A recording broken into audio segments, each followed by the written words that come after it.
নদী থেকে উদ্ধার হয়েছে মৃতদেহ।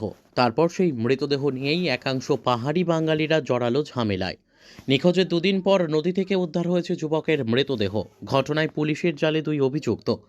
ঘটনা ধলাই জেলার নালকাটা কালনজং সিং পাড়ায়।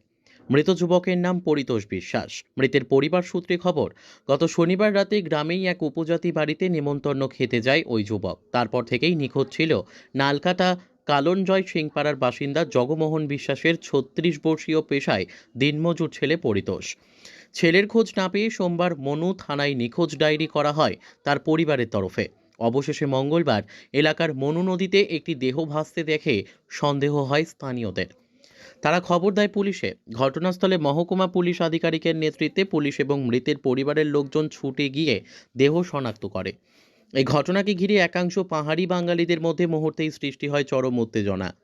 ঘটনাস্থলে উপস্থিত একাংশ বাঙালি এবং মৃতের পরিবারের অভিযোগ, উপজাতি অধ্যুষিত ওই এলাকার বাসিন্দা সাধন রিয়াং এবং তার পরিবারের কয়েকজন মিলে খুন করেছে যুবককে।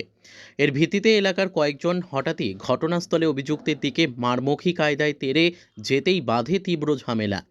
তখনই উপজাতি অংশের লোকজনও পাল্টা আক্রমণ চালায় বলে অভিযোগ। মুহূর্তেই তীব্র উত্তেজনার সৃষ্টি হয় অকুস্থলে। এই ঘটনার রোষানলে পড়ে পুলিশ সহ কয়েকজন স্থানীয় জনতাও অল্প বিস্তর আহত হয়েছেন বলে খবর। পরে পুলিশি হস্তক্ষেপে শান্ত হয় পরিস্থিতি।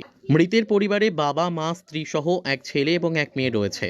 এদিকে এই ঘটনায় পুলিশ সাধন রিয়াং এবং তার জামাতা খণ্ডরাম রিয়াংকে জিজ্ঞাসাবাদের জন্য আটক করেছে।